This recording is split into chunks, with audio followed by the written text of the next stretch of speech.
ఒకరోజు ఆనందరావు అనే వ్యక్తి మంచి తాజా పళ్ళు కొనాలని ఒక పళ్ళ దుకాణం వద్దకు వెళ్ళాడు. ఆ దుకాణంలో ఎన్నో రకాల తాజా పండ్లు చాలా అందంగా అమర్చి ఉన్నాయి. ఒక్కో రకం పండ్లకు కేజీ ధర ఒక చిన్న కాగితంపై రాసి ఉంది.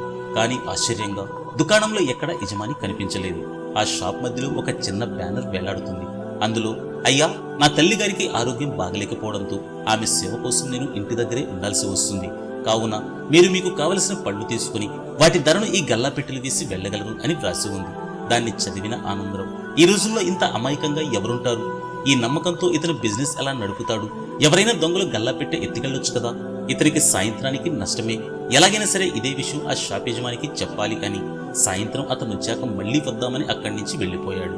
సాయంత్రం ఆనందరావు దుకాణానికి వెళ్ళగానే ఒక మామూలు వ్యక్తి గల్లా పెట్టి తీసుకుని పళ్ళు మొత్తం సర్దుకుని దుకాణాన్ని మూసేస్తున్నాడు.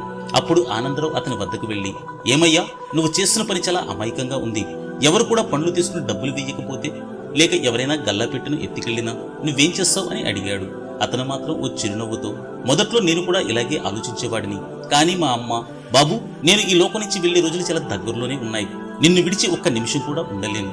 దయచేసి నా దగ్గరే ఉండి దుకాణంలో దేవుడి చేతుల్లోకి వదిలే. నేను దేవుణ్ణి ప్రార్థిస్తాను, నీకు ఎలాంటి నష్టం రాకుండా చూస్తాడు అని చెప్పిందని అన్నాడు. ఆ మాటలకు ఆనందరావు ఆశ్చర్యపోతూ, ఇదంతా సరే కానీ ముందు నువ్వు నీ గల్లా పెట్టి చూపించు, జనాలు ఎలా ఉన్నారో తెలుసుకోవాలని ఉంది అని అన్నాడు. అతను చిరునవ్వుతో గల్లా పెట్టి తెరిచాడు. ఆశ్చర్యంగా ఆ గల్లా పెట్టి నిండా డబ్బే ఉంది. అంతేకాదు ఆ దుకాణంలో చీరలు, బట్టలు, ఇంటి వస్తువులు కూడా ఉన్నాయి. ఇంకా ఒక డాక్టర్ తన విజిటింగ్ కార్డును జత చేసి, ఏమండి, మీ అమ్మను ఆసుపత్రికి తీసుకురండి, నేను ఉచితంగా వైద్యం చేస్తాను అని వ్రాసి ఉంది. ఇవన్నీ చూసిన ఆనందరావు, మన సమాజం పూర్తిగా స్వార్థంతో ఉందని అనుకునేవాణ్ణి. కానీ ఈ అనుభవంతో మంచితనం ఇంకా బ్రతికే ఉందని తెలిసింది.